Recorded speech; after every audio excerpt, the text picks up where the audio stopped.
Hello everyone. Class 11 का NCERT का question chapter first का जो फर्स्ट चैप्टर है आपका बेटा some basic concept of chemistry, उसमें कंसंट्रेशन बेस्ड क्वेश्चन है, क्वेश्चन नंबर 1.11। इसमें भी मोलारिटी पूछा है। कंसंट्रेशन देखो क्या क्या गिवन इंफॉर्मेशन है वो बात डिस्कस करते हैं। सबसे पहले क्वेश्चन में क्या गिवन है, what is the concentration of sugar. Sugar की कंसंट्रेशन कैलकुलेट करनी है इन मोल पर लीटर। मोल पर लीटर मतलब मोलारिटी में कैलकुलेट करना है। इफ इट्स मतलब शुगर का 20 gram are dissolve in enough water to make final volume up to 2 litre. 2 litre तक अपने को सॉल्यूशंस बनाना है, उसकी मोलारिटी कितनी रहेगी। सबसे पहले मोलारिटी जिसको अपन कैपिटल एम से भी डिनोट करते हैं, इसका बेसिक कंसेप्ट देखते हैं। मोल्स पर लीटर, ठीक है, पर लीटर या 1 लीटर में सोल्यूट के कितने मोल्स है, वो ही मोलारिटी का कंसेप्ट है, वो इसकी डेफिनेशन है। तो मोल को अपन डिनोट करते हैं एन से, बी के लिए अपन सोल्यूट के लिए बी डिनोट करते हैं, तो मोल्स ऑफ सोल्यूट को अपन ने एनबी से लिख दिया। फिर अपन क्या लिखेंगे, वॉल्यूम जो सॉल्यूशंस का वो लीटर में। ये बेसिक कंसेप्ट है। मोल को लीटर से डिवाइड करो, मोल पर लीटर या मोलारिटी आ जाएगा। सबसे पहले मोल बनाने की बात करें तो मोल की बात करो तो मोल अपन कैसे रहता है बेटा, given mass of solute divide by molar mass of solute. या अपन बेसिक बात करें कि ग्राम से मोल कैसे बनाते हैं, गिवन मास ग्राम में डिवाइड बाय मोलर मास।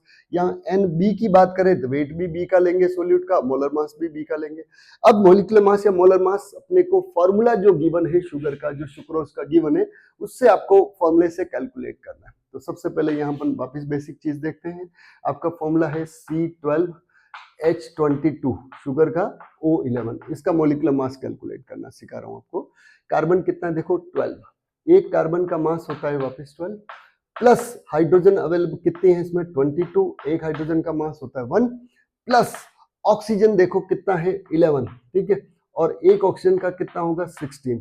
तो इसको आप 12 इंटू 12 मल्टीप्लाई करोगे तो 144, 22 इंटू 1 22, प्लस 11 इंटू 16 तो ये आएगा 176। इन सबको सम करोगे तो इसका सुक्रोज का या शुगर का मोलिकुलर मास कितना आया 342। कितना आ रहा है 342। अब अपने पास ये देखो, अब अपन मोल्स की बात कर लें तो मोल इक्वल्स टू गिवन मास कितना है 20 gram divide by molecular mass कितना आया 342।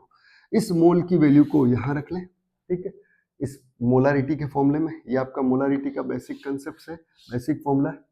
अब मोलारिटी का आंसर की बात करते हैं। देखो तो मोलारिटी की देखो इसमें m, capital M equals to mole की वैल्यू आई 20 डिवाइड बाई 342, ये मोल, और लीटर ऑलरेडी गिवन है क्वेश्चन में कितना है 2 लीटर, तो लीटर में ही चाहिए, इसको कन्वर्ट करने की जरूरत नहीं। अब कैंसिल करते हैं, 2 से कितना हुआ 10, वापिस 2 से कैंसिल करो तो ये कितना है 5, और इधर कितना है देखो 1 7 और 1, ठीक है।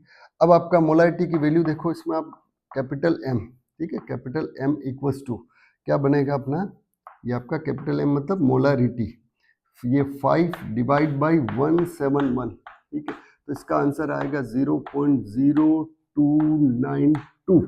ये आप डिवाइड कर 5 को 171 से डिवाइड करने पर 0.0292 यहाँ अपन लिख सकते हैं मोल पर लीटर, या capital M as a unit भी यूज कर सकते हैं।